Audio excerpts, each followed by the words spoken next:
really lucky to have Dr. Caitlin Ryan with us at the consortium as a senior fellow right now, and lucky to have her here giving this talk today, so just please join me in welcoming her.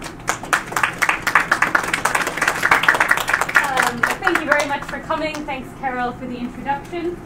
I'm really pleased to be here today, partly out of self-interest, and that's because this talk is part of a book project that I'm working on. So it's really useful for me to get feedback and to hear questions and to see if I'm explaining things well or not well.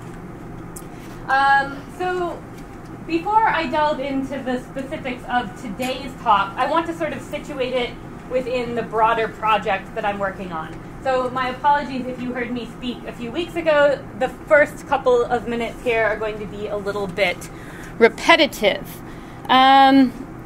Okay, so the broader project is interested in large-scale land acquisitions. And there's already quite a bit of existing literature on large-scale land acquisitions. What we mean here, you probably know from your class, but when investment companies come in and acquire large parcels of land or put together different parcels of land to start agribusiness investment. But specifically what I'm interested in is what are all of the conditions and the relations of power that make these deals possible in the first place? And here I'm not just talking about the relations between international financial institutions like the World Bank and the government of Sierra Leone. I'm also interested in the inter-household dynamics that happen within farming households and how those dynamics relate to the wider community and how those communities relate to their customary authority and how those customary authorities relate to the state and on up, right? And I'm also interested then in what happens as a result of these deals. Not just what happens in terms of food insecurity and farming practices, but also what happens to all of these relations of power, again, from the household all the way up to the international. And I'm interested in thinking about these things through thinking about how gender and race are pivotal in making these deals possible, and how gender and race are then implicated in the effects of these deals. So this is the bigger project that I'm working on. So to carry out this project, I decided to focus on one particular region in Sierra Leone. Sierra Leone is a significant target for large-scale land investment. A lot of this investment is for things like oil palm, or rice, or other seed crops. So I'll just quickly explain, right, this is Sierra Leone here. I'm working in the northern province. I'm not tall enough to point to you where I'm actually doing most of my research, but Port Loco district is kind of in the far left and all the way up to the north part of the northern district there. And during the questions, if you want, I can explain a little bit more about how I carried this research out in northern Sierra Leone. So what then am I talking about today? So in particular, what I want to talk about today is the ways in which existing systems of land tenure are partly what make these deals possible, right? In other words, when these different agribusiness firms go to different parts of the globe to invest in land, they're going to encounter different systems of land tenure, right? So in Eastern Africa, the system of land tenure is different than in West Africa. So my argument here is partly that the pre-existing tenure relations really matter in terms of how companies can come in and invest in land and how communities perceive companies when they first arrive. But in turn, what I will argue is that the actual operation of these land deals has an important impact on how these relationships of power and these land tenure systems function. So before I talk about the specifics of land tenure in Sierra Leone, I want to talk a little bit about this concept of autochthony. Maybe you've heard of this before. Maybe you've heard about it, but not in relation to land. So autochthony is often described as being a son of the soil, right? It's about a designation of nativeness or indigenousness. I forgot to put the actual quote up here, or the citation, but Boas and Dunn say that autochthony are tales of origin as political cleavage. Tales of origin as political cleavage. Well, we should unpack this a little bit. What do they mean by this? So, if the land tenure system is autochthonous, it means that land ownership is limited to people who can claim to be a son of the soil, or native, or indigenous to that area. Well, the point that Boas and Dunn are making here about tales of origin as political cleavage, this means that a claim to autochthony is inherently a political claim, right? It's a claim about who can make claims on land ownership and who can't, right? It sets up systems of cleavage, of who is inside, who is outside, who is included, who is excluded. And we can easily think about autochthony in other situations as well, right? But I'm talking about it here in relation to land tenure, to land ownership. And autochthony is really convenient if you can claim to be a son of the soil, because you can really easily establish who does or does not have rights to own land.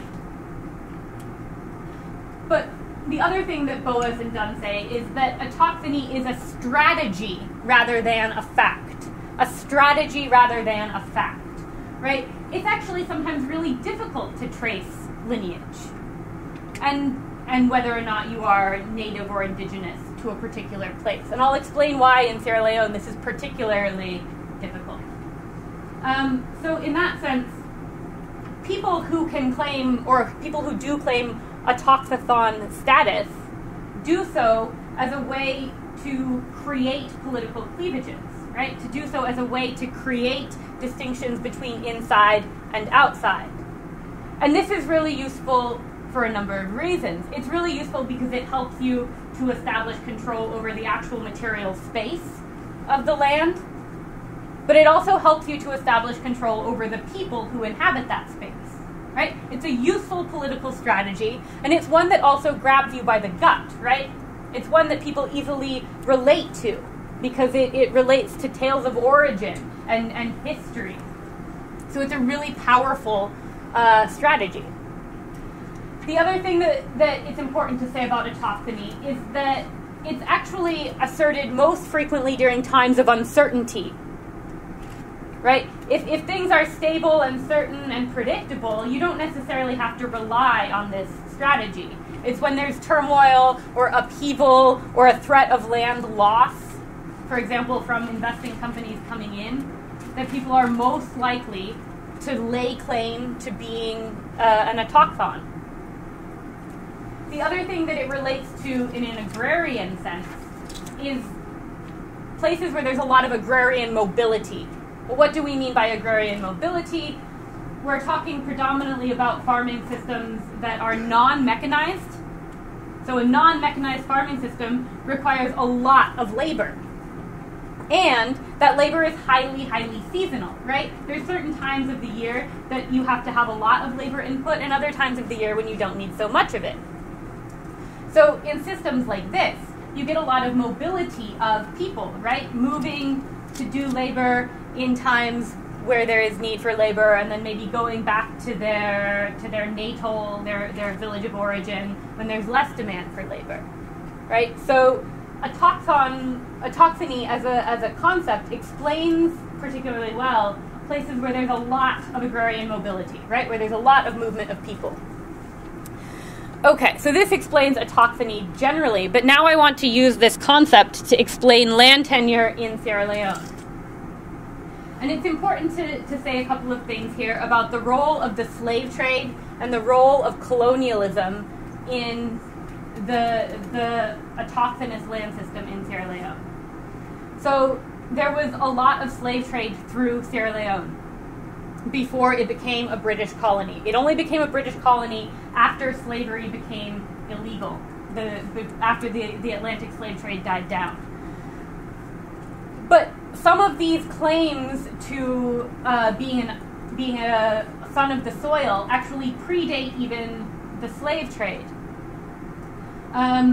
But during the slave trade, these claims to being a son of the soil really picked up, right? Because it became a way for people to capture others and sell them into slavery. So if you could claim that you were a son of the soil, that you could claim original land-owning status, and you made that claim on the basis of whether or not your family was the first to settle in an area, right? So particularly warriors who would fight in battles would claim a piece of land, and then that lineage, that family, claims to be the original son of the soil. And anyone else who is not of that family is considered to be a stranger. So these landlord-stranger relationships have a really long historical trajectory in Sierra Leone, right? They definitely predate colonialism. And then, as the British colonized Sierra Leone, the British really institutionalized this system of landlord-stranger relationships because it's useful politically for the British to be able to control the countryside in Sierra Leone on the basis of this landlord-stranger relationship. Well, why is that? That's because if you only have one or two families who can claim landowning status in a community, it means that everyone else is a stranger. And it means that you can then generate labor for your own farm by promising small bits of land to strangers in exchange for labor, right? In other words, Carol, if I can use you as an example, if Carol is a big man landlord, and I'll come to the use of the word man here in a minute. If Carol is a big man landlord and I want land from her and I'm a stranger, I would have to go and say, I'd like some land for farming, and she gives me some because it's in her interest to do so, and then in exchange I owe her labor on her farm. Or I owe her other things, and we'll come to those other things in a minute. But in terms of controlling labor, in terms of controlling who is inside and outside, this system of landlord-stranger relations is really beneficial not only for the landowning families, but for the British colonizers, because it basically devolves control down to the local level, right? The British famously practiced a system of indirect rule in most of their African colonies, whereas the French were kind of really directly involved in every single tiny administrative affair in every part of the colony. I'm going to go back to the map for a minute. The British system, particularly in Sierra Leone, but in other parts of West Africa, concentrated the British colonial power just on that peninsula where the capital, Freetown, is.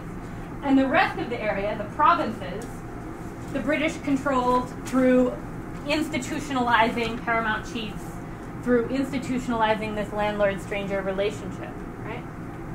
So this was really beneficial for the colonial system. Okay, well, back to this whole big man thing, this landlord thing, particularly in Northern Sierra Leone, when we're talking about descent claims and whether or not you can trace your descent to a landowning family, descent in Northern Sierra Leone is patrilineal, right?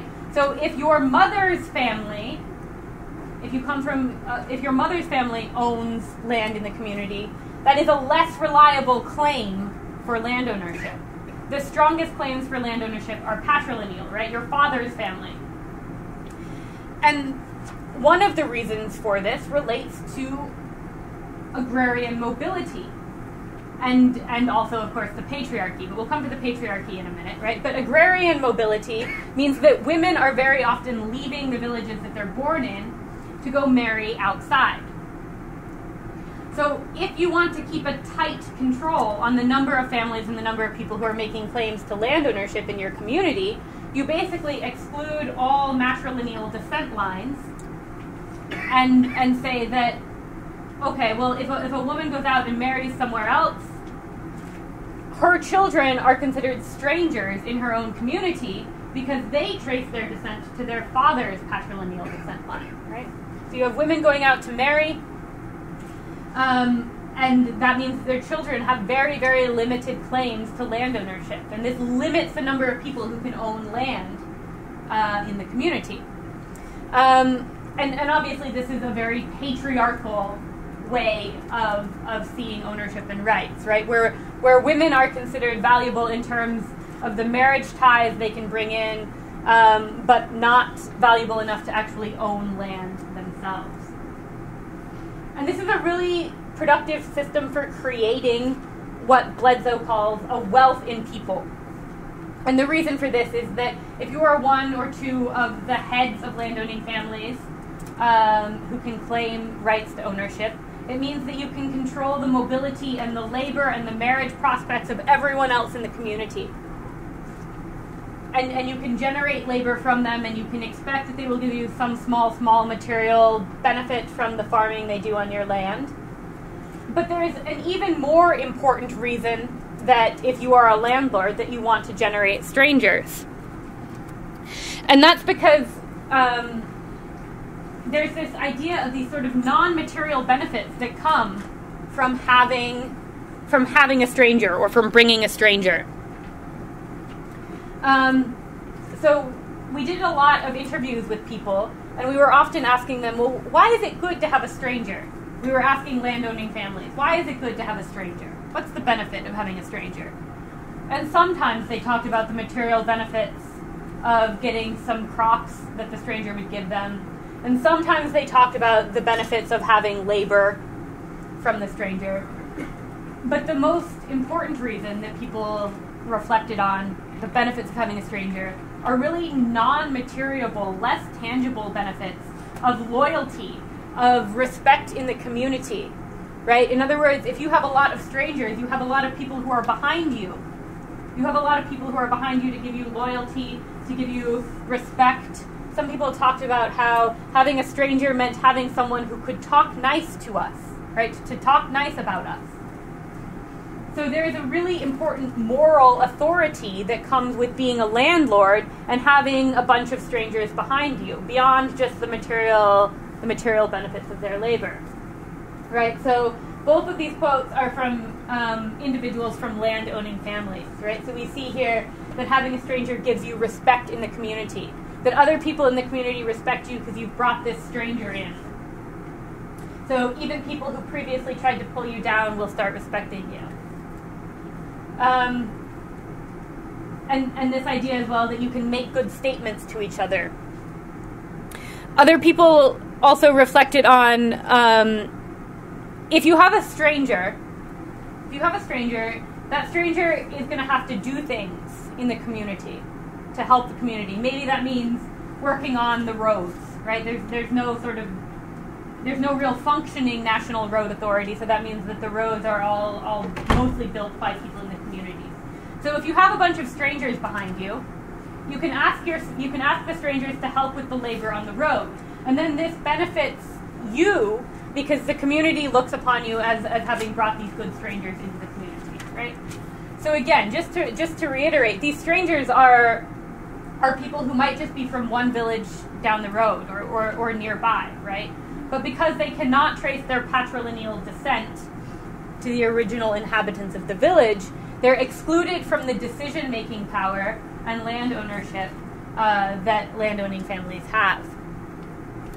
It could even be that you were born in the village, but if you can't trace that patrilineal descent, you're excluded from land ownership and the decision-making power that comes up in it. Okay. Well, why does this matter if we're talking about large-scale land acquisitions? And my argument is that it matters because when companies come in to ask for land and they approach the heads of landowning families, the heads of landowning families see these companies as strangers, right? Strangers in the sense that I've just explained.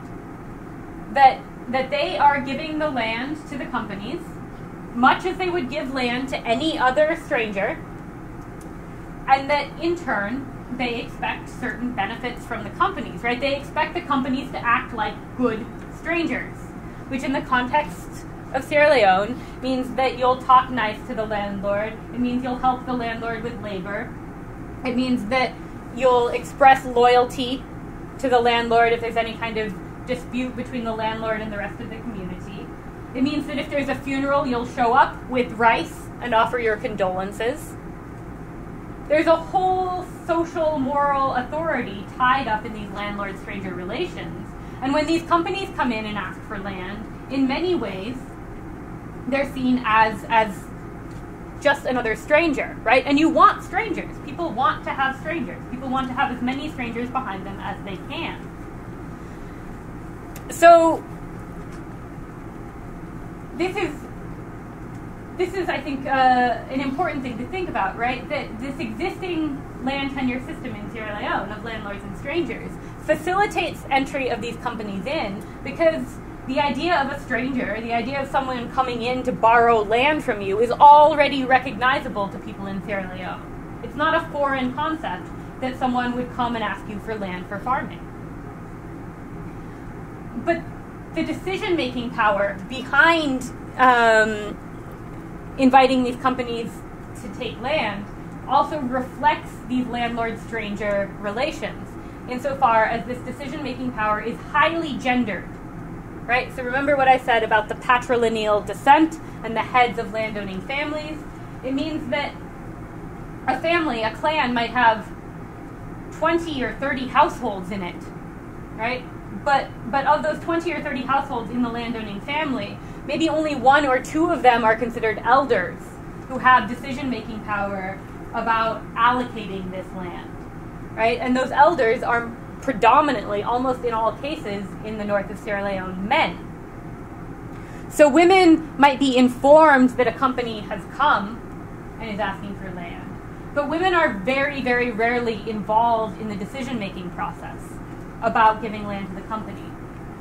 And junior men, younger men, are also really infrequently involved in the decision-making process, right? But this is really similar to how it would happen if any stranger came in and ask for land, right? The decision-making about land allocation is almost always made by the heads of landowning families, who are almost always men in Northern Sierra Leone.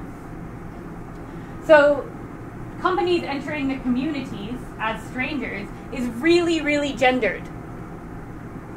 But as I said, it's also tied up in these moral expectations of what the companies can do.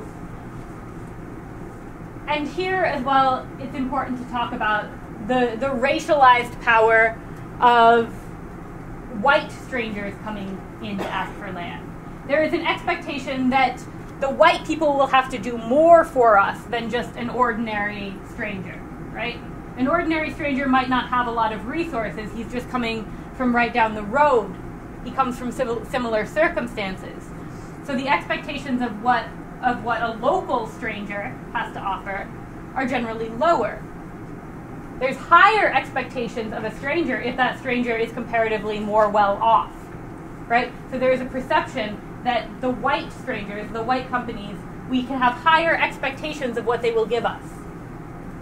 That as strangers, it's even better to have a white stranger behind you, right? And again, it's important to point out that the perceptions of landlords is very much that the landlord is in the superior position and that the company is in the inferior position.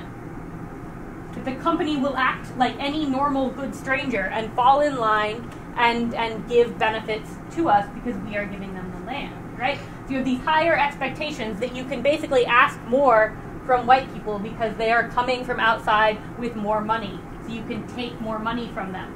You can expect more rights from them. You can expect them to stand behind you even more. So just to quickly explain that this photo here is a photo of an oil palm plantation in one of the chiefdoms that we visited.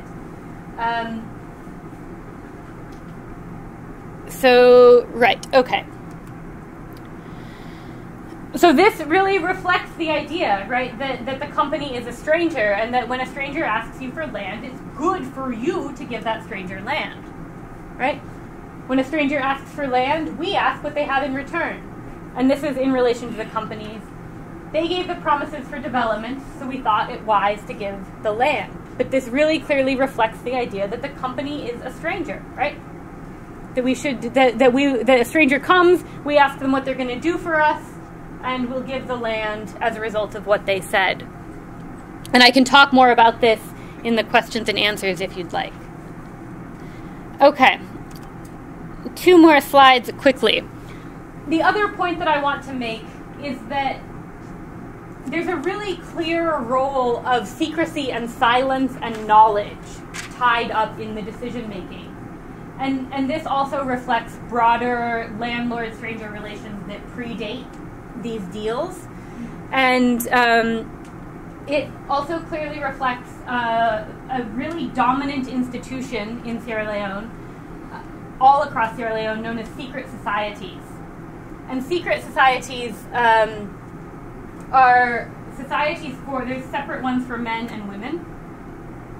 And the decision-making power in the community is really clearly reflected in the decision-making power within the secret society, because membership and the ability to kind of climb the ranks within the secret society are highly dependent on land-owning status, right? So the most powerful people within secret societies are also the most powerful, almost always the most powerful landlords within the community.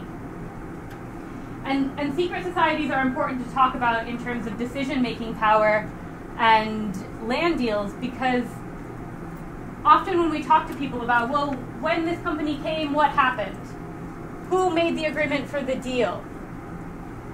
Unless you were talking to either someone who really had an axe to grind, or you were talking to the head of a landowning family, most people would say, I don't know. I wasn't involved, I don't know. I don't know what happened. I don't know who came. I don't know what was discussed. I don't know what was promised. The point here is not necessarily that they don't know, but rather that this process is meant to be kept closed, right? That knowledge about the process might transfer through rumor, right? If I am a woman in a landowning family, what I hear about the negotiation for the land deal comes to me through rumor rather than open discussion. And that means that because it came to me through rumor, this is not something that I talk about openly. And this reflects the way decision-making power functions within secret societies, right? That what happens within secret society meetings is secret by nature, right? The name is really the clue here.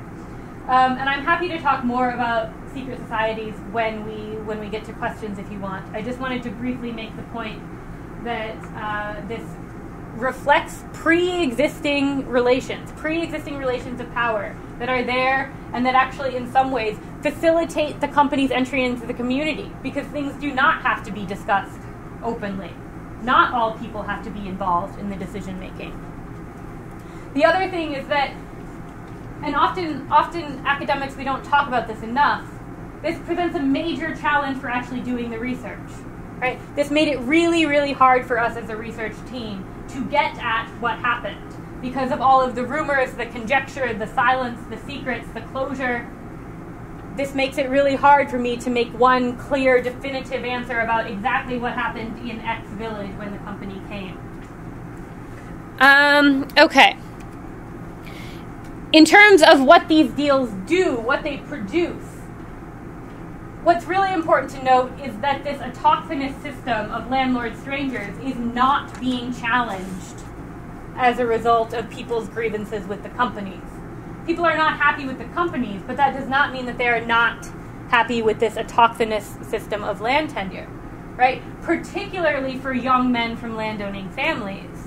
It's in their benefit that the autochthonous system continues, because as they grow older, as they become elders, they will have really real, tangible, material benefits of being landlords, as well as the non-tangible benefits of having people behind them. So there's no real desire to challenge this autochthonous system. But what there is a grievance against is the way decision-making power is concentrated in the hands of just a couple of family elders, right? So youth grievances were often directed up at the elders who made the decisions. But that doesn't necessarily mean that they want to abolish the whole landlord-stranger relationship. And in some cases, in a few cases, what I found was that women's grievances with the communities made them much more vocal in expressing their grievances than I would have otherwise expected, right? Generally speaking, in community meetings in Sierra Leone, women say very little. But in several communities, we witnessed community meetings where the women were really vocal and really angry and were forcibly giving out to or complaining about the men, which is really unusual. And I think it reflects a real dissatisfaction with the gendered decision-making power that was involved in these land deals. And women are using this opportunity of people being mad at the companies to express their anger that these deals never should have been signed in the first place, that they had no power to consent to these deals, and that also in relation to resource use, the men were only thinking about particular crops or particular things that they would lose if they gave land to the companies. Whereas women were thinking about things like firewood and easy access to water and things like medicinal herbs, which they lose as a result of the plantation, but which the men never really counted or never really thought about in the decision-making process. I want to leave some time for questions, and I know that you don't have, I know your class ends soon, so I'm going to end this for now, but I'm really looking forward to any comments you have about things that weren't clear, or any questions, and thank you very much. And what I'll do is I'll take a couple of questions at a time and answer them, and then answer them in a row. Cool presentation. It was pretty nice. I had a question regarding the secrecy part.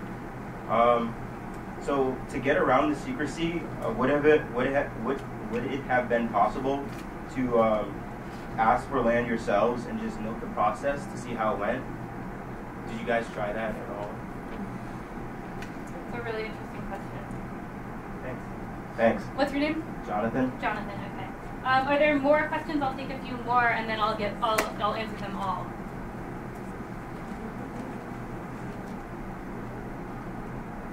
Okay. So my question, I have several. I hope that's okay with everyone. If you have questions now, I will let you go because it's a lot. Okay. So one of the questions I had is regarding to the Wealth and Peoples quote, like the slide that was titled Wealth and People. Where did you get those quotes from? And then how do you see your role in terms of the racialized power aspect? Because it is a community of secrecy, and you are a white woman in Africa, in particularly Sierra Leone, Northern region, in which the chiefdoms are. So I'm wondering what your role in the racialized power came into effect, as well as the chiefdoms. So, like the hierarchy within the chiefdoms, was there a queen mother that you noticed, or in the community meetings that were held open to the public? How many did you go to? In terms of like consistency, like how long were you there in order to witness, as well as the community. Also, a part of the community meetings is when you said you found some of the women in some of the communities, their vocalness was highly unusual because they were targeting the men. When you go to the marketplace in the northern region in Sierra Leone, if women are predominantly the traders and the merchants, is that not a factor as well into their anger in terms of when the men are worried about crops, women are worried about the income they're receiving as well? And then the tribal history, how much of it do you know of, is the other question I have, because you kept mentioning predating to colonial times, how some of the relations were already established, but just wondering, because I do know that the documentation that gave Britain land to Sierra Leone was signed by a queen, so that's another aspect I wanted to hear about. And my last question is land grabs versus land deals. Why do you use land deals instead of land grabs? Thank you. What's your name? Yeah. Yeah. That was a whole slew of questions. Really excellent questions. Excellent questions. I just wanted to add on some questions about the relationship between the more rural agricultural parts of Sierra Leone and the population that come in, many of them from North America, from Canada. You have Americo-Liberians, and you also have blacks who were slaves and then freed, or were just freed in North America, who went over and became an elite and are mainly living in the Sierra Leone elite from North America, who traveled back to the continent, tended to be more educated and privileged and urban. Yeah. So they had quite a different kind of experience. And that has played a big role in a lot of Sierra Leone thinking and behavior at all levels of society. And so I wonder how you bring that story into the story you're telling. Okay, great. I'm going to answer those, and then we'll come back and do another round. Okay. So I'm going to answer the question about getting around secrecy and the role, and my own role, and how I think about racialized relations of power as a researcher first, because I think these are really important questions. So there is no way for me to overcome my privilege, but there is a way for me to think continuously about how my position as a white woman affects what people are telling me, right? So how are people's answers in part a reflection of how they see me? And so this is something that I try to think about continuously every day, to also spend, so I hire local researchers, and I spend time talking with my local researchers about, well, okay, in this community we had this discussion, and they were, to what degree or how is my own position determining what people have said to me or why people have said it, right? So I got a lot of information in some ways that my local researchers were surprised that people were telling me things that they didn't think the community would have told them, right? So this clearly reflects like really racialized relations of power. So it's something that I think about a lot. It's something that I can't overcome, but something that I can reflect on. But in relation to this question of secrecy, so I think it would have been really unethical to ask for land, right? This kind of really crosses a boundary into research ethics that I wouldn't be willing to cross. That being said, right, there were oftentimes people who were saying, well, do you want some land? Are you here to invest? We have, do you want to start a plantation? Right, which is interesting, right? They're complaining about these companies and these plantations exploiting them, and then they're saying, well, so you're here now. Do you want some land for a plantation? And then I would have to continuously explain, like, look, you shouldn't talk to me if you don't want to, because I can't do anything for you, right? This is another element of the sort of racialized power that people very understandably in material conditions of poverty have expectations about their time, right? About giving their time to a local researcher or to a non-local researcher. So this means being really explicit from the very beginning about I can't do anything for you, and if you want to talk to me, you should. I'd be happy for you to do so, but really you have to understand there's nothing that I can do for you. The Wealth and People quote is from Bledsoe, and if you come up to me before you leave, I can write it down for you. We visited 33 communities across 7 chiefdoms. 26 of them had land under lease, and 6 did not, and 1 was a sort of additional case of strange land disputes going on. So this allows us to think about how the different chiefdoms, the different chiefs might have influenced some of the operations of different deals. We would spend a full day in every community. The number of people we interviewed in every community depended on the size of the community. So we interviewed more people in larger communities, less people in smaller communities. We did what's called purposive sampling to find communities, right? So we were looking for communities with differing distances to the main road, for example, of differing size.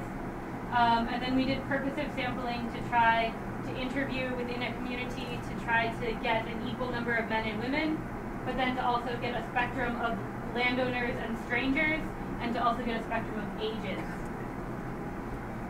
We would start with a community meeting as a way of introducing ourselves to the whole community, and then we would do farm site visits with individual farmers, And then we would do individual interviews. So we would spend anywhere between 5 and 8 hours in a community over the span of a day. Community meetings themselves were often pretty representative of the community in terms of ages, men and women. But it was not representative in terms of who speaks, right? So it was in the majority of communities, the whole community would be assembled, but only 1 or 2 people would speak, usually the village chief and maybe an elder from a landowning family.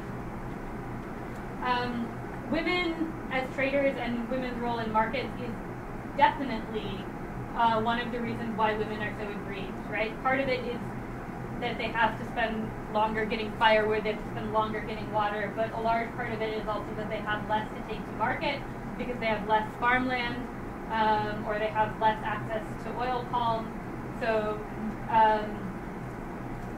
I think definitely one of the reasons is that women are so mad is that they are engaging in less market activity. What I know about the Temne area of Northern Sierra Leone comes from some different research I did prior to going to the field, and I think one of the best books is by Rosalind Shaw, who did an ethnography of the impact of the slave trade on contemporary Temne society. So that book is called Memories of the Slave Trade by Rosalind Shaw. I was exclusively in Temne areas. So this had really influenced kind of the social dynamics. That if I went down to the south of the country to Mende areas, or if I went to the east of the country, the community dynamics would be different. And particularly in the south, women have a lot more decision-making power. Women can be chiefs in the south, but not in the north. Why land deals and not land grabs? This is a great question, something that I've thought about a lot. I am adamantly opposed to the injustice that's being done in Northern Sierra Leone. But I'm using the word land deals because it's a bit more neutral in its framing, but also to reflect the idea that elders, chiefs, members of parliament are making deals, right? That the land is absolutely being taken from marginalized members of the community, but for the most part, these deals are agreed upon by local communities, right? It is very much deal making. It is very much an exchange of relations. The colonial history matters, I think, in terms of a really real, recognizable bias against the rural area by the Freetown elite, by people in Freetown. People in Freetown talk about the provinces as though it is entirely composed of backwardsness, right? So there is a very real bias against rural areas, which I think is really clearly a legacy of the colonial system in Sierra Leone, which put the Freetown Peninsula under a different type of rule than the rest of the area, which established the idea that the hinterland is, that part of the reason why the hinterland is not ruled by the colonial authority in the same way is that these are uncivilized, ungovernable people, right? And this has a clear reflection today in how urban elites in Freetown or even in Bow or Panama talk about the rural communities where I was working. I hope that covered all of the questions. Maybe we take another round. You got your work away? Yeah. So I'm very interested in the autonomy thing that you were mentioning. I just cannot wrap my head around how people would go about proving that they are autonomous. Yes, exactly. So my question, it's like a Lily's question. First part was, how is it actually possible to prove that you are autonomous, especially after the slave trade happened? I just can't see how anyone would actually be able to, unless you were in a very small community, in which then, of course, you have a lot of history because you were there continuously.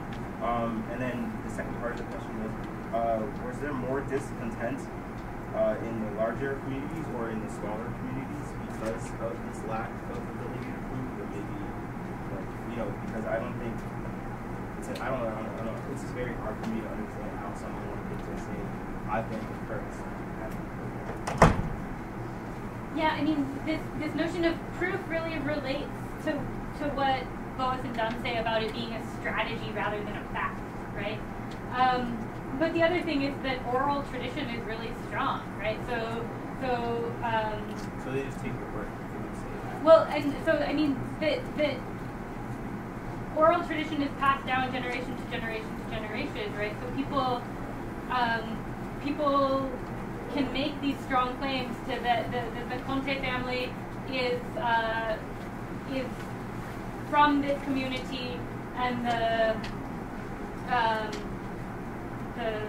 this other family is not, right? Or in every community you maybe have 2 or 3 landowning families. And there's these really clear narratives about the origin of the community, and we always ask this as one of the first questions in a community meeting. What are the origins of this community? Right? And then you get one community elder who knows these things and who will explain the origin, like the very first warrior who established this community, the name of the community, what the name means, right? So these oral traditions are definitely have a lot of power. But yeah, right, things like displacement from the war, displacement from economically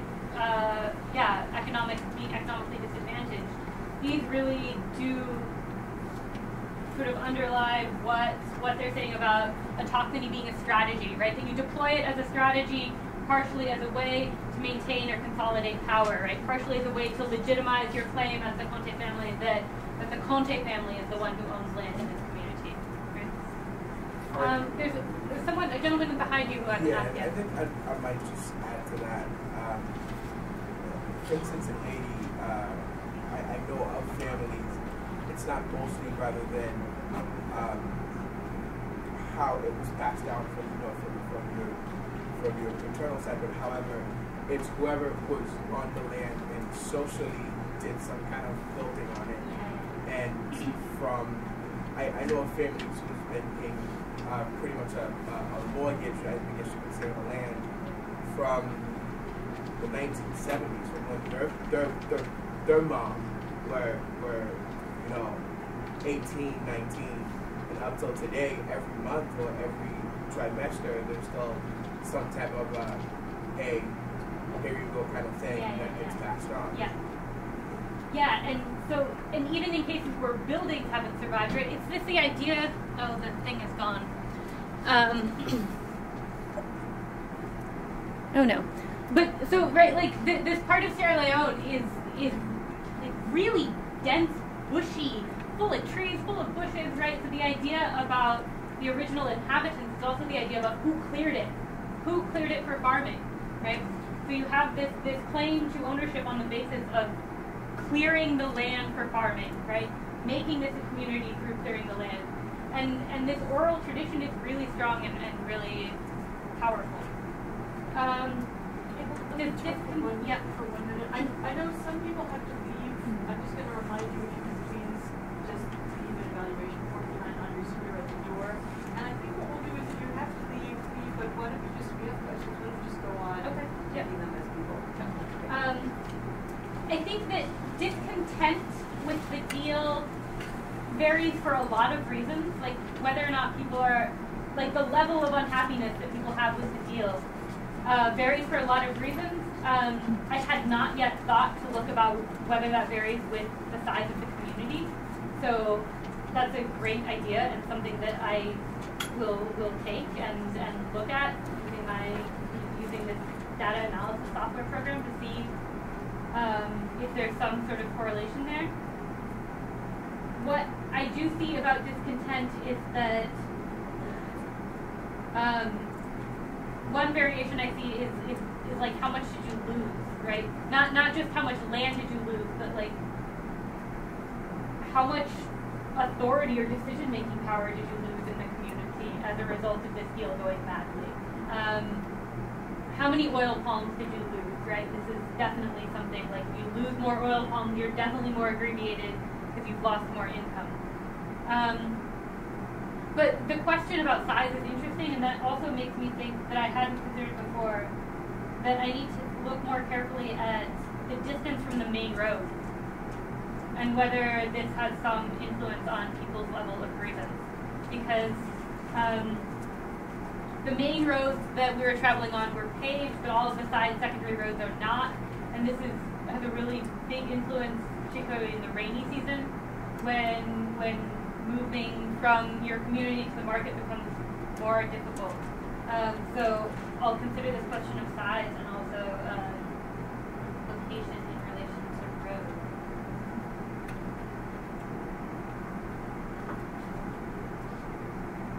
I'll come back to you. Yeah, yes, sir. Don't you think a lot of the issue is shrouded in the secrecy practices, because Sierra Leone is a hugely market economy, whether they're food, they're used to markets for goods and purchasing.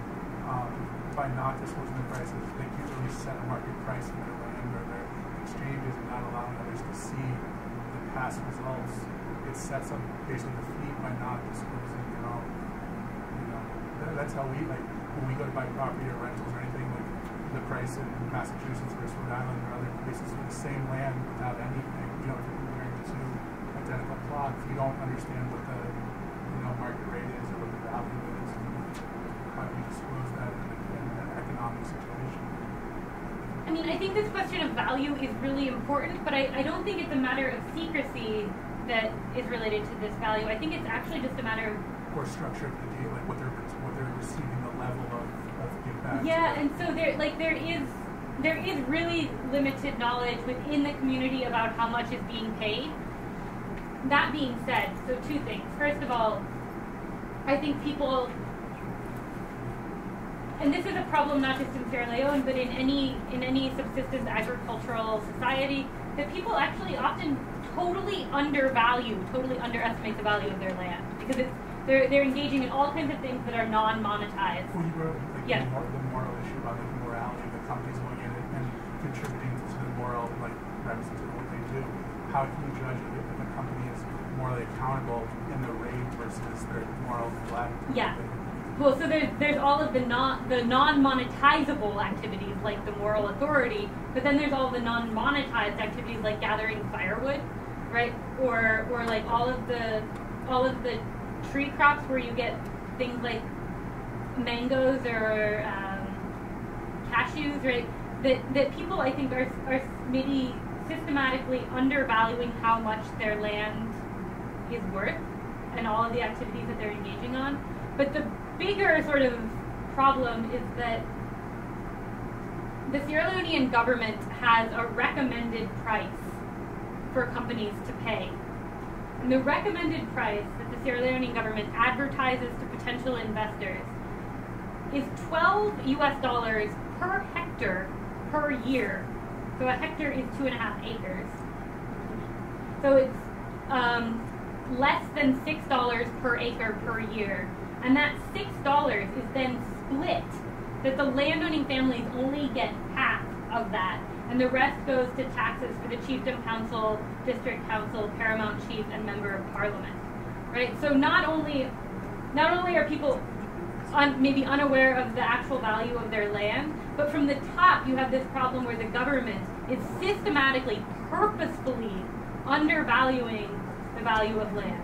And then you have this situation where companies come in and communities have all of these ideas about what the benefits of these companies will be. And often I think the actual lease payment is really far down the bottom of what landowners want from the company. And this was, quite frankly, one of the biggest shocks for me. And I had one of my research students with me when we went. I was thinking, people are going to realize how much monetary value they've lost as a result of these companies coming in. People are going to realize that $3 an acre a year is just total crap. But actually, people were way more mad about all of the moral authority things that companies were doing wrong. On the flip side, though, how did they get rid of the companies? This is a great question. So since I started writing this book a couple of months ago, one of the deals has collapsed. The court ordered the company to turn the land back over to the farmers. So this is the result of like a long campaign by a legal empowerment network, and also the result of a lot of political maneuvering between the paramount chief, the member of parliament, and the company. Right. So there's all of this complexity going on. Right. And so that deal has collapsed. And what I'm interested in is what happens now. Another deal was kind of on the verge of bankruptcy when we were there. Another deal, the community is trying to take the company to court because this particular company in question is leasing about 300 hectares of land and is paying $80 a year. $80 for 300 hectares. And there's no valid lease agreement. No one can produce a lease agreement. But then the countries must severely benefit because once they produce all the goods, then they either have to export or use it, so the country benefits from the tax revenue from the export and from the colonization. It hypothetically would if they were being charged a tax, but one of the incentives for investing in agribusiness in Sierra Leone is that you pay no tax for the first 10 years. But do they have to use the crop in Sierra Leone or for export? For export. And they pay no export tax for 10 years. And they pay no import tax on importing machinery, importing any sort of like seeds, fertilizer. The companies are basically getting a major tax break. They're getting the opportunity to, and so what this encourages is a lot of speculative investment, right? You get all of these speculators who come in and say, okay, we're going to lease 40,000 hectares of land in this chiefdom.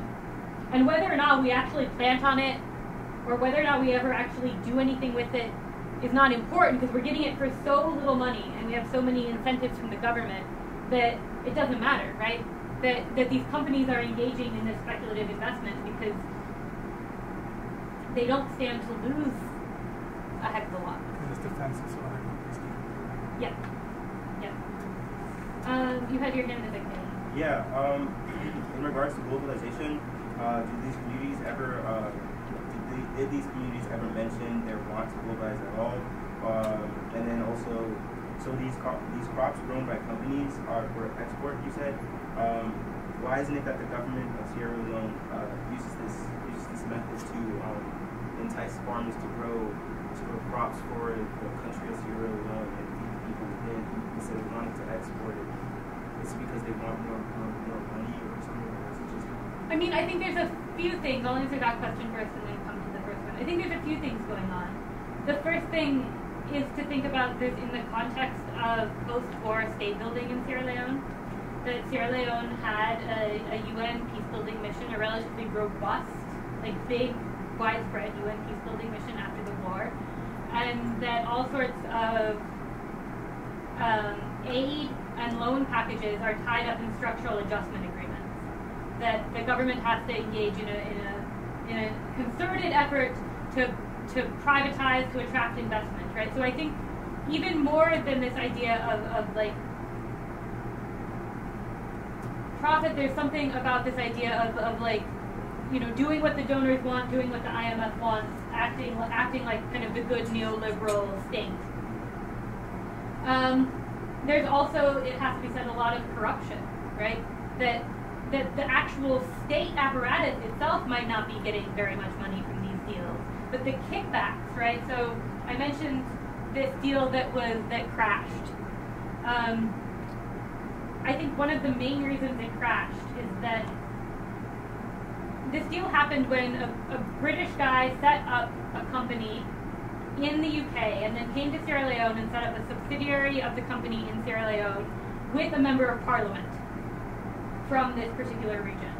So the member of parliament and the British guy go to the chiefdom and speak with the chief and get the chief on board.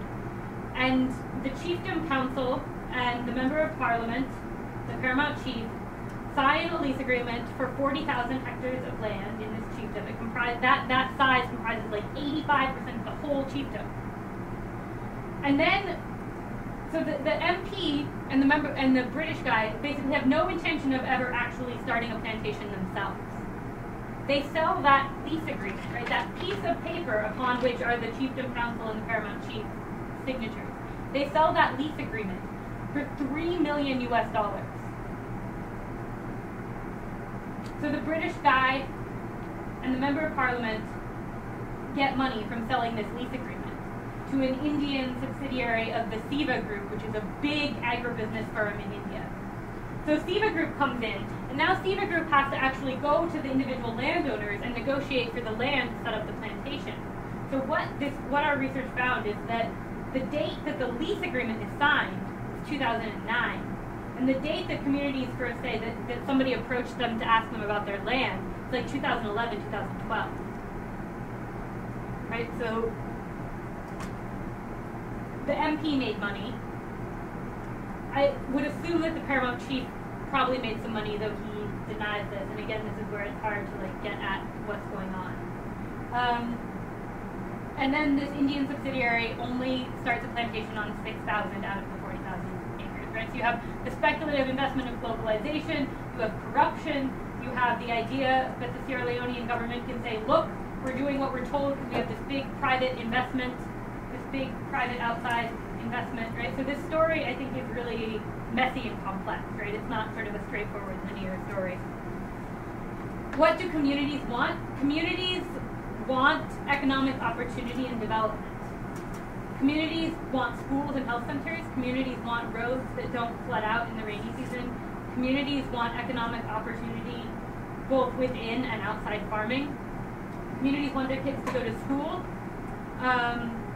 So that means that when someone, and this is another chapter of the book, so you missed this chapter today in this talk. Part of what makes these deals possible is that companies come in with a member of parliament or a paramount chief and say, in exchange for your land, we're bringing you development. So communities definitely want deals, right? Communities want all of these things that companies are promising. Yeah. Why don't the landowners negotiate directly with the government and get back their land for those things and just have a government oversight and release the land to these companies and not allow? Because, I mean, the level of negotiation seems far beyond what any, or even Westerner would understand. Like, it just doesn't make sense to, it's like a free fall to allow people to lose in the end.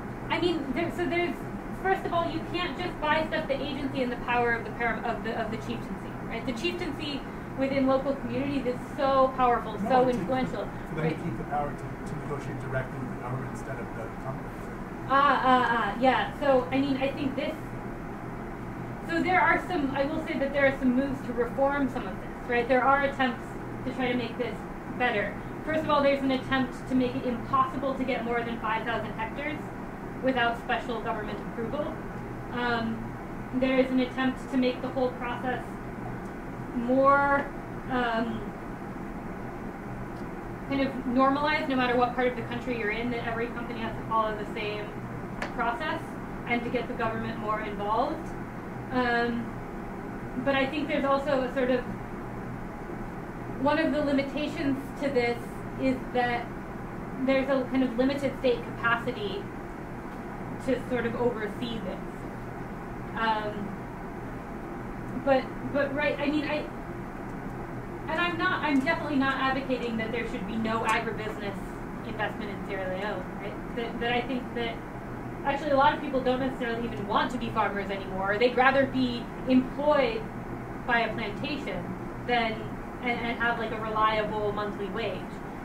But then this matters like how this is done, how well this actually lives up to its promises. And I think part of the issue is just a lack of state capacity and a lack of political will within the state to make these necessary changes. Yes, sir. So it seems like there are definitely policies or attempts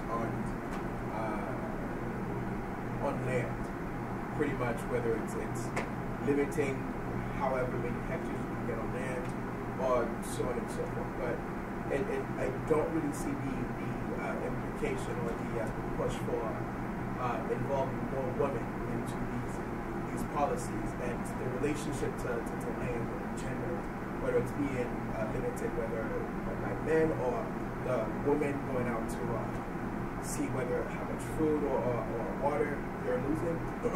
Excuse me. I'm wondering exactly how can we deputize more women into making them more ecological feminist or certain things that get them involved in these policies. Yeah, so this is a great question, and actually one of the things that the Sierra Leone has a new national land policy, right? So it's a policy, it's not yet supported by legislation. But they're in the process of implementing this policy, right, and of passing legislation to support it legally. And one of the provisions is that women should have equal decision-making power in regards to matters on land, right? And actually, according to multiple people, multiple experts I've interviewed, Sierra Leone's land policy is one of the most progressive land policies in the world. In terms of marginalized people, in terms of women, in terms of community rights for customary land. So then it becomes a matter of implementing it, right? So first it's a matter of implementing it at the top government level. But then when you get down to the ground, right, in order for women to exercise greater decision-making power over land, part of this is about women's empowerment and helping women to assert their voice. But part of this is also about men accepting that this is legitimate. So one thing that I did in another trip, I followed this NGO around that was doing sensitization on this particular part of the national land policy. And so the NGO would talk to the community about the problems they were having with land grabs, and, you know, men were really outspoken about how problematic this is, and we had no decision in this, and the land was taken from us, and we had no right to resist, and it was, you know, we really hate being in a situation where we have no decision-making power over the land. And then the NGO would come to the part of the sensitization where they're talking about women have equal right to own land, right? Women should be involved in decision-making. And the men were like, no. This is not how things are done in the north of the country. You can't possibly give women the right to own land, because then their children will be strangers, and then you'll have strangers that are making decisions in the community. And then you had all of the women were cheering, right? So I think, you know, there's these moves to make this happen, and Sierra Leonean women are increasingly exercising voice in communities, but I think part of this is not just about women's empowerment, but convincing men that they actually have to, for the full economic development of Sierra Leone, that men need to take a step back and more fully include women in decision making. And I think, I mean, I've been in multiple meetings, I've talked to multiple people where, even particularly from people who are not from the northern province, right? That you go to the northern province, into the district office, one of the district offices, and you get people working in the district office who aren't from the northern province, right? Maybe they're from Freetown, maybe they're from the south, and they'll say, oh, up here in the north, it's never going to happen. Women are never going to have decision-making power in the north. It's too patriarchal. So, I think, yeah, I mean, I think the answer to this question is complex and like long duration. Yeah. So you said men has to accept it. I know in some cultures, for instance, it's not that women are not landowners. They do have lands that were passed on from like their mothers or their fathers to them.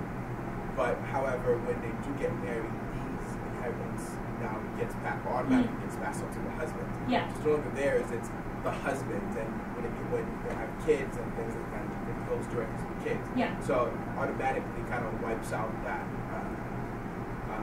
yes, you can say ownership. Yeah. In a sense. Yeah, absolutely, right. And so, and there, I mean, there's this difference between like what statutory law says about about the devolution of estates and what women can inherit, and then there's like how it functions in practice, and women have to know about these rights and then be able to claim them. And the other conversation that I'm really interested in increasingly is the difference between having decision-making power over land use and having actual land ownership rights, right? In other words, you can have and exercise decision-making power over how land is used, and that gives you power in the community and your household, without you necessarily having to have like a legal document which says you're the owner of the land. And I think that this is potentially more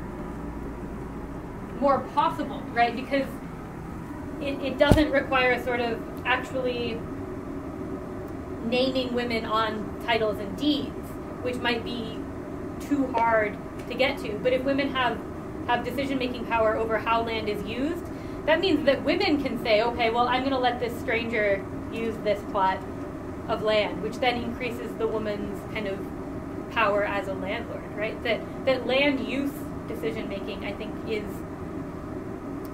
often not talked about enough. We're only talking about like women having legal title without talking about like how does it actually function on the ground in terms of making decision about land's use. Yeah. Earlier, you mentioned that there's intergenerational complaints between young men and their elders. So what I'm trying to understand is if these young men can see the obvious unfairness of the situation, why don't they just make a coalition with the women who also have had such unfairness been done onto them, and then together they could almost create like something that could go against what the elders say. I mean, I did witness in a couple of communities instances where the youth were the ones speaking at the meetings, that the elders were apologizing for the decisions that they undertook. This is really interesting, right? Because it does reflect sort of like a shift in decision-making power in the community. And I also witnessed, so the one community we went to where there's no land deal, but there was land conflict. So in this deal, an elder had illegally sold a parcel of land to an outsider, and technically land in the provinces can't be sold. It can be leased but not sold. So this elder is claiming to have done something that isn't legally possible to do.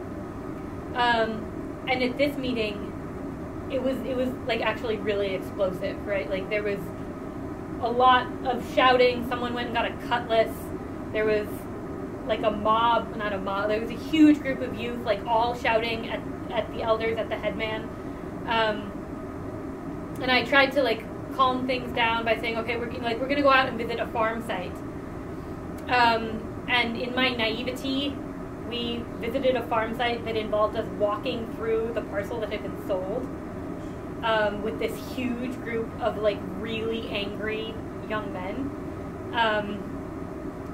So this tells me two things, right? It tells me, first of all, like how volatile issues of land are, right? Like this line between kind of youth sort of grumbling about the elders' decisions and youth like really outwardly expressing anger is probably really thin. And it also tells me that I think that these conflicts are really, these conflicts or these grievances are so much about decision-making power and like the future of youth, right? Like that these young men were counting on this land being available to them for farming or to give to strangers, and that the elders had totally undermined their future in a non-reparable way, right? In a way that doesn't turn over in 50 or 80 years like these lease agreements. This like permanent like taking of the future, I think, is really like where this biggest potential for like this sort of grumbling to turn into actual open community conflict. I learned all sorts of like valuable methodological lessons in that instance as well. Do you feel as though the young men at least will change anything going forward if they do gain the power? I mean, they could say one thing and then it just never ends up happening. Yeah, I mean, this is a great question, and I think it really gets to the heart of, you know, to change a system that you might benefit from in the long run, right? Like to change the sort of autochthonous land tenure system as a young landowning man requires you to sort of give up to mortgage sort of some of your future power.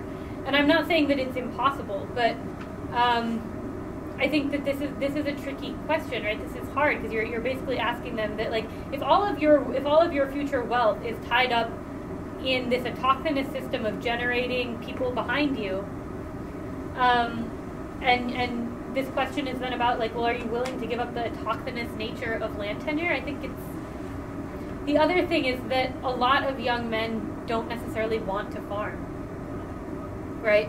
A lot of youth want to leave the rural communities, partially because economic opportunity is so limited, right? Subsistence farming is not economically viable in many ways. So young men want to leave. They want to leave for Europe. They want to leave for urban areas like Freetown or Bow, even though their economic opportunities in Freetown or Bow are probably not great, right? That they see these places as more desirable than these rural communities. So I think then what you get all kinds of out-migration, particularly of young men, but what has been interesting is that I was hearing about a lot of out-migration of young men from landowning families, but you were still finding young strangers. Because these elders are giving land to strangers to sort of build up this wealth in people, you still have young strangers in the community, but the young men from the landowning families have often gone to peri-urban or urban areas, right? This is also really interesting, right? It's highly gendered, it's highly dependent on this lineage system. It tells us all sorts of interesting things about global economic processes and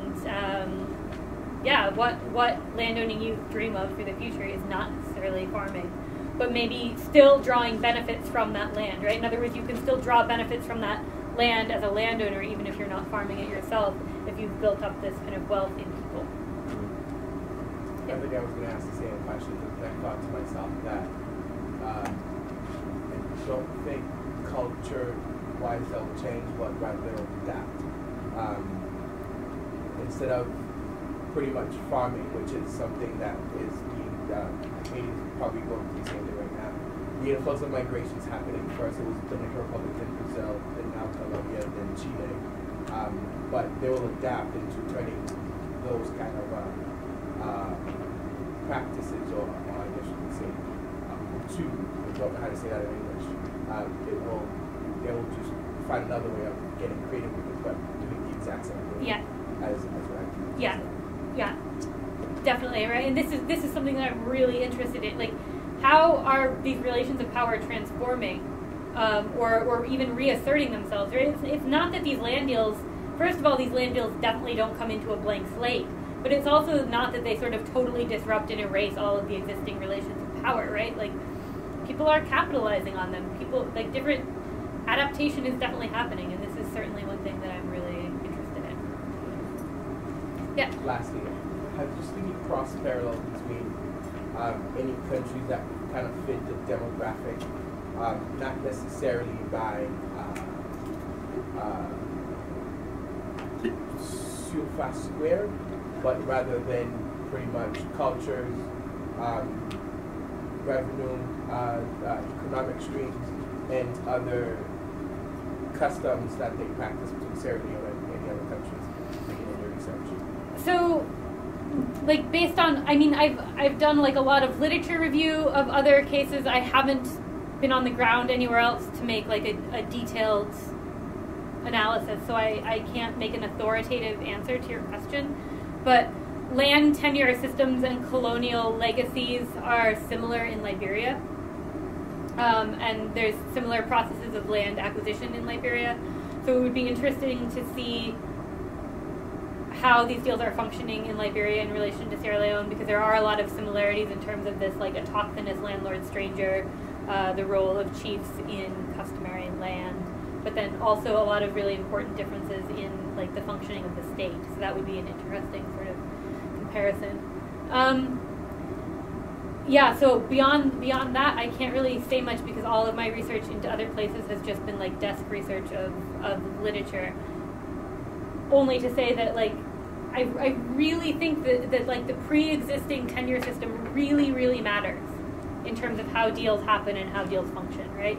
My base assumption is that if you go to like Mozambique or Tanzania, where the state owns the land, and the state and communities have like customary use rights over land, and then companies come in, that I think you see in those places a lot more actual displacement of communities, right? Like in Sierra Leone, you have these patchworks of plantations, whereas from my basic knowledge of like Mozambique and Tanzania is that whole communities get like relocated. Ethiopia, whole communities get relocated. So I think, yeah, my point really stands that like the pre-existing tenure system really, really matters when we talk about how these deals function. Yes, sir. And then Melissa, yeah. You mentioned how like women have very little say in the transfer of the sale of land. Do they have any say in the type of crops? Because like once you do like palm oil or neem or some of those plants, you're so invasive that you can't come back with other crops to go over. Like some of them, they don't ruin the land, but there's gaps that the land has to rest and stuff. Do they get to choose if they want it or not? Yeah. So women might not have ultimate decision-making power over who gets to use land, but often, right? Like say I approach my elder brother or my uncle for land. Depending on my age and my status in the community, I might get to pick the plot myself. And then I get to pick what I grow on it, right? And also women are often making decisions in conjunction with their husbands. And also we heard a lot of men saying, like we would ask, like, what do you grow on your plot? And they would say, like, who decides what to grow? And this was often either made in conjunction between men and women, or, so this is another really interesting gendered thing. If you ask men who makes decisions about what to grow on your plot, the men will say, I make the decision. And if you ask women, like if you go to the man's wife and say, like, who makes decisions about what to grow on your plot, the women will say, well, I make the decision about what to grow on the plot, right? So I think women are definitely exercising decision-making power over what crops get grown. But this question about letting land rest, people in their upland farms use fallow rotations. So they're using ideally like a 7-year fallow rotation, but as land becomes in shorter and shorter supply, they're doing like 2 or 3 year fallow rotations. But there is a type of oil palm that's indigenous to Sierra Leone, and so that is usually used, like you'll have a field and it's all mixed intercropping. So you have like a few oil palms that you use to get oil from, and then you also are planting upland rice, maybe some cassava, maize, sorghum, ground nuts, yams, sweet potatoes. That's all intercropped on the upland site. And women are often the ones that are deciding what vegetables to grow, because vegetables are considered a woman's crop, right? So women might not decide much about rice, which is considered a men's crop, but women have a lot of decision-making power over the vegetable crops. I don't know if that answers your question.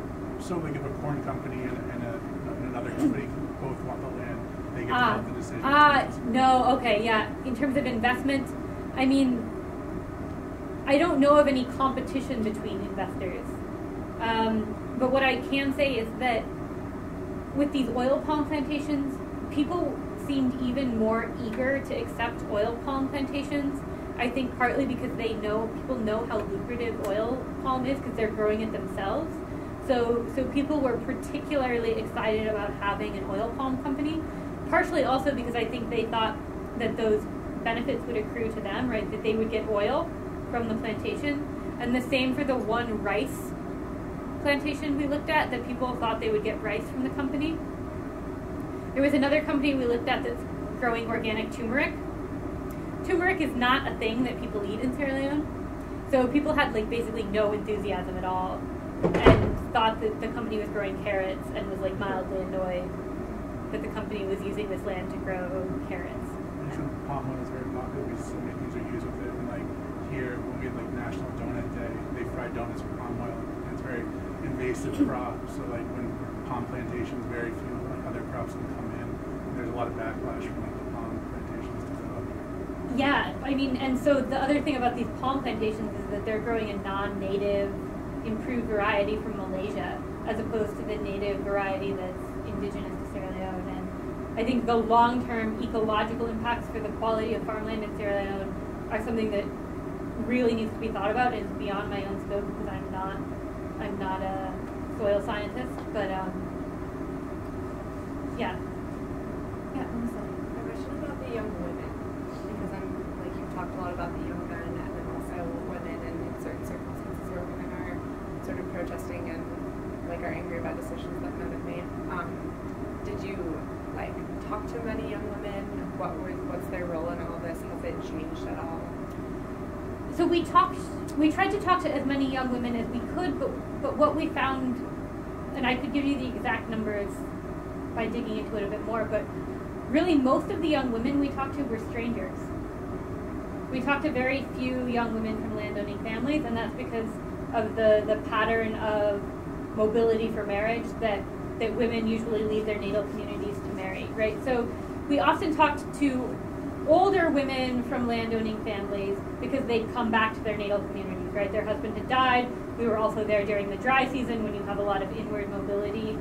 Women often go to their natal communities during the dry season. So we talked to more older women from landowning families. And then young women, strangers, here comes the sort of role of secrecy and silence and knowledge.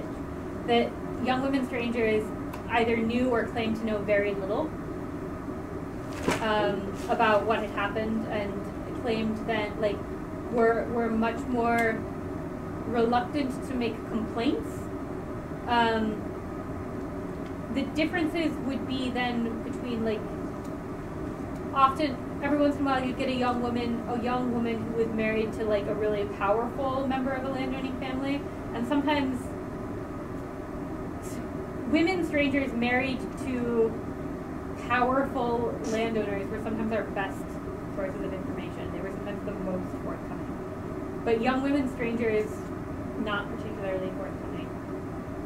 And very, very few young women landowners that we talked to. I'd say that is probably the minority share of everyone we talked to. Even though we always tried to do purposive sampling to get, but it's just a nature of agrarian mobility and marriage patterns that this was not a fully representative sample in that way.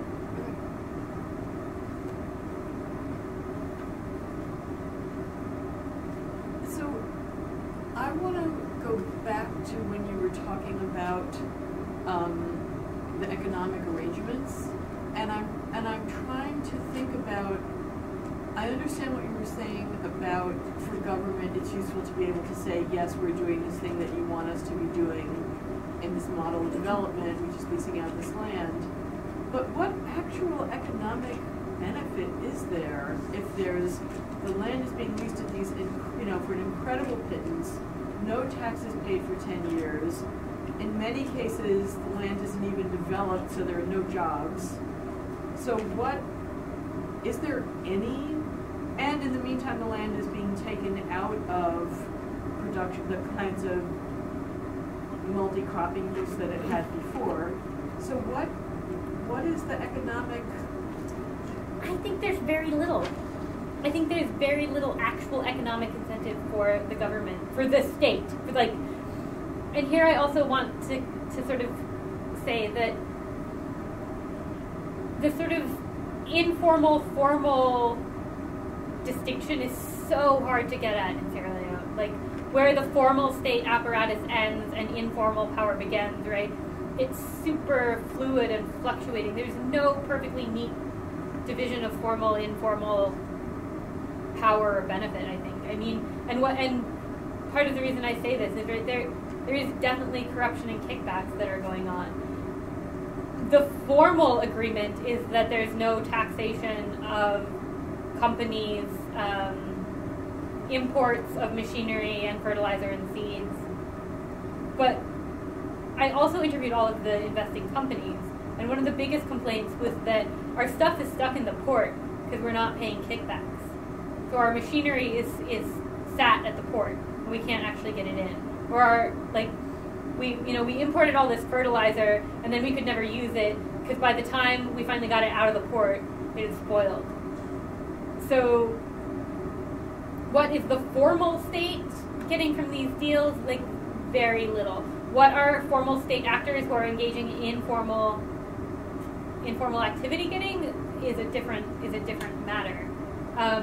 The other thing to say is that there was elections in Sierra Leone in March, and the opposition party came into power, and they really campaigned on like an anti-corruption platform, and there's been some things which indicate to me that they're actually kind of serious about this in some ways, right? But so there's been like this court case, and there's been a few other, like the government stopped all logging concessions in the country. The new government stopped all logging concessions, in part because these concessions were so corrupt and so rife with backhanded deals. The other sort of skeptical thing I'll say is that party politics in Sierra Leone, you have two main parties. It's really, really hyper regional. You can like almost draw a line across the country where the north is APC, which was in power until March, and the south is SLPP, which came into power in March.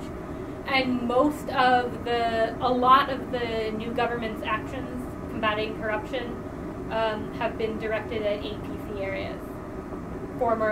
So the party that's now in opposition.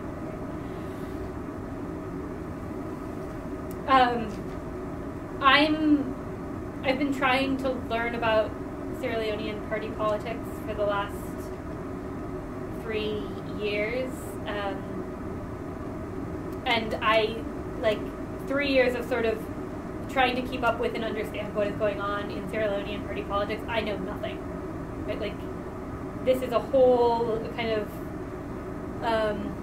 this is something that I need to spend a lot more time trying to get knowledge on and talking to people about. But I really think that it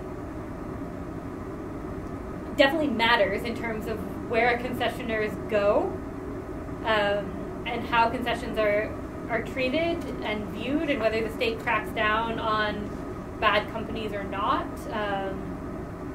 where the state encourages investment and where the state doesn't. It's so implicated in party politics that I obviously need to have a better understanding of this, but yeah, at the moment, I think this is definitely something I need to spend a lot more effort on. Yeah, hi. Sorry I came in late. No problem. And also, I'm sorry, I don't think you talked about this, but if I missed it, then I'm sorry about that too. I'm going to ask a historian's question. I'm wondering if you heard a lot or have read or have a sense about the power of memories of colonialism and colonial land politics in shaping not just how people today respond to these current kind of land interventions, but also it's tricky, and I think Jonathan asked a really good question about the sort of what makes somebody autochthonous. There's also what makes a practice or a system of rules or an institution autochthonous. And I know from the research I did in Mozambique right after the end of the Civil War on women and land conflict, they were constantly, I was trying to gather information about land conflict at that moment as women were resettling this area after the end of the war, and they were constantly kind of harkening back to the colonial period and to the ways that different groups of colonial actors changed their land system. So the missionaries who came in and decided to use string to measure straight lines so that everybody's fields were rectangular. It was like a dominant memory, and changed how women organized their fields, and how Portuguese settlers would come in and marry a local woman, or marry a local woman in order to get access to her land. And so that also changed what people understood as the traditional tenure system. So I'm just really curious, especially because the North, went through a different process of, in Sierra Leone, a different process of kind of conquest and appropriation, right? So I'm just curious, does that come up, or there comparisons? Yeah, I mean, so I think it definitely matters, but the nature of British colonial power was really to how can we spend the least money and effort possible to get the most out of governance of the province? Unfortunately, it was like that too. and so like there were very, very, very few British colonial officials living in the provinces. But I think one of the most important sort of outcomes of colonialism in terms of land tenure in Sierra Leone is the degree to which paramount chiefs really become institutionalized as custodians of the land, right? So there were always chiefs in Sierra Leone. It's not that there were no chiefs, but British colonial rule really institutionalized the system of paramount chiefs and made explicit reference to how chiefs were custodians of the land. Different chiefs interpret this differently, but in the north there tends to be this idea that being a custodian of the land means that you're the ultimate decision maker over the land. You're the ultimate decision maker about whether strangers come in or don't. There was one chiefdom we visited where the chief was trying to claim that all of the land that had been leased was actually his land. That this wasn't this didn't belong to individual landowning families, that this belonged to the chiefdom, and therefore it was his, and he was just kind enough to let the landowning families have the lease money. But really this was his land, and the right to make the decision was his, and the right to foster the company was his. And to me this is really like a really clear reflection of how the colonial system institutionalized paramount chiefs and this idea of paramount chiefs as custodians of the land. Isn't that practice specifically like colonialized? Like I know in the UK nobody can own land. It's a 99-year lease from the Queen of England who owns all the land. I mean, in England you pass down a lease, you don't own it. Is that whole practice that the tenure, the lease is the colonial ideology? So I think that a lot of, like, if you look at there's two land laws in Sierra Leone.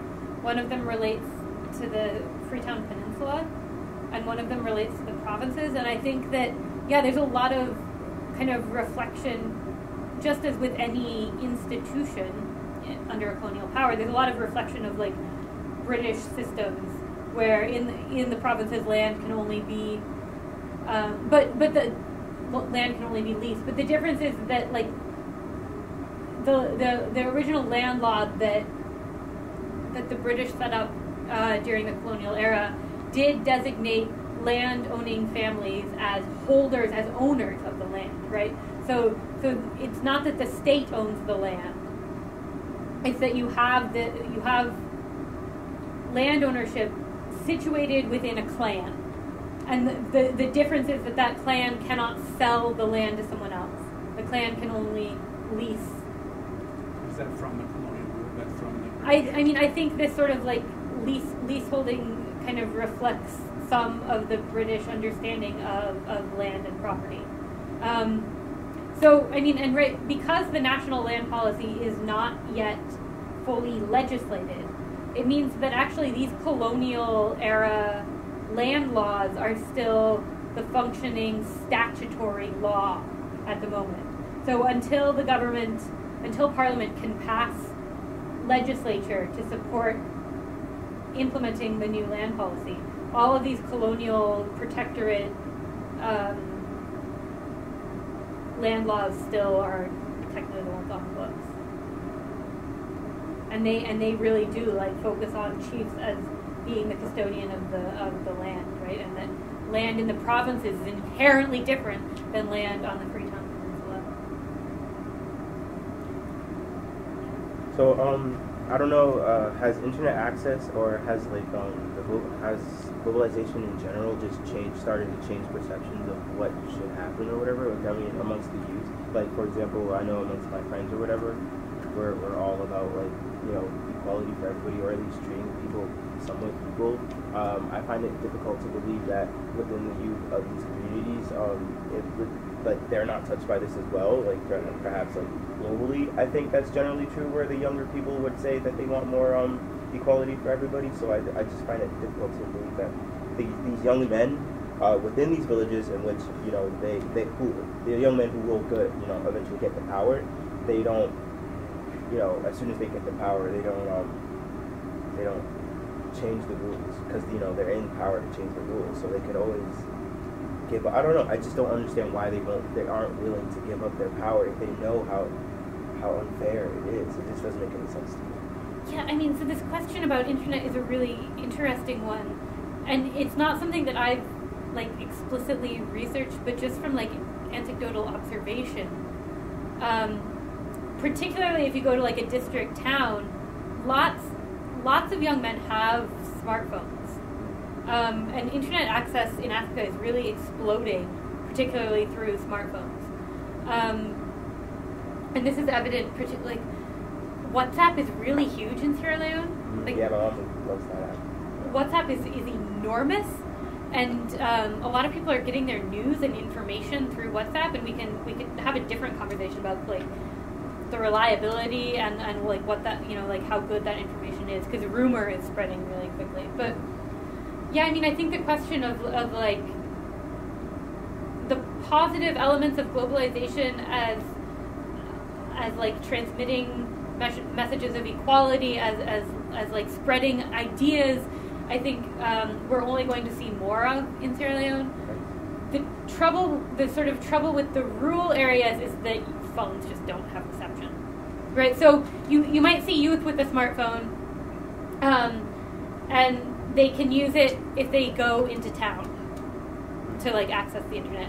But holy cow, if you want to even like make a phone call in some of these rural areas, there's like, you know, like one corner of, you know, like you walk 10 or 15 minutes down the road, and there's like one tree that you can stand in front of and hold the phone up in the air and get reception.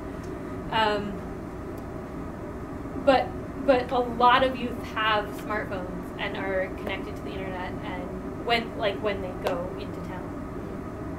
And I think this is really interesting. And so if you're interested in the question of like youth in sub-Saharan Africa, I have to shout out to one of my colleagues. Her name is Luisa Enria, Enria, and she just published a really amazing book on youth and work and citizenship in Sierra Leone. And she does all of her interviews, all of her ethnographic work with youth and asking them about like what is the future of Sierra Leone, like what does economic opportunity look like to you? What does meaningful work look like to you? How do you connect this to citizenship? So in terms of people working on this question of like youth in the future, Luisa is highly, highly recommended. Right.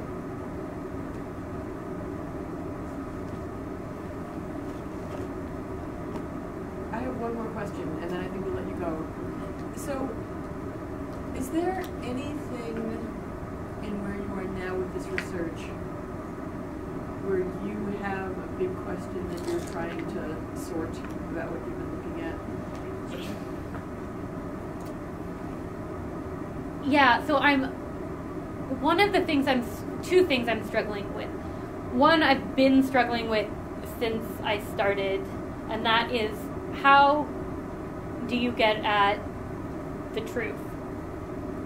Because you get different stories from different people in the community, or you go to some communities and people are like so obviously not being honest, right? Like, we've no well for water, there's no well, and then you like turn around and there's like a small girl pulling water out of a well, right? So how do you, like, when you have all of these conflicting stories, like, how do you get at what actually happened when the company came here? Because people have a very clear interest in, like, particularly if the deal is going badly, people have a really clear interest in, like, minimizing their own role in the decision making, in minimizing what they're getting from the deal. Right? Like, you always have to think about what people are telling you in relation to, like, why are they telling you this thing? And that to me is so hard, and I think I continue to struggle with it as I look at my data and continue to sort of like not take anything at face value, but sort of try to figure out, like, triangulate it with other things and figure out, like, what is the best possible truth that I can arrive at for this any one community. And then the other thing actually relates to this deal that I said collapsed. I'm hearing a lot of mixed things where, so this member of parliament, the one that made all this money off this, selling this piece of paper, lost his seat in parliament, and people in the communities, like there was like a within the APC party, there was an election within APC to figure out who would go forward as the flag bearer for APC in this district. And this particular MP lost that, like within APC. And I'm hearing so many mixed things about the role of the deal in this. And like part of me would like to make this like wildly ambitious and bold claim that this politician lost his seat because of this deal and because of this bad politics with the paramount chief. But then I've heard other things from people who I like trust as a reliable source, which say that the deal had very little to do with this MP losing his seat. Right? So again, it's this matter of like, you have all of this information and some of it is contradictory. Like, how do you actually get at the most truthful? This is definitely the most interesting part of doing this type of research. Like, it's so beautifully messy. Like, oh, it's so messy. But this is also like the biggest challenge of doing this kind of research, right? Like, if you do a quantitative survey and your numbers tell you that, then you can make this nice clean argument, which I don't envy them. I don't envy the people doing quantitative stuff, but it's definitely the biggest thing that I'm struggling with, like how to get at the thing. Well, let me first of all thank you hardy souls who stayed the entire time and stayed really engaged. So and many asked great these questions. Thank you so much for coming. And Caitlin, thank you so much for another really fascinating presentation. Thank you.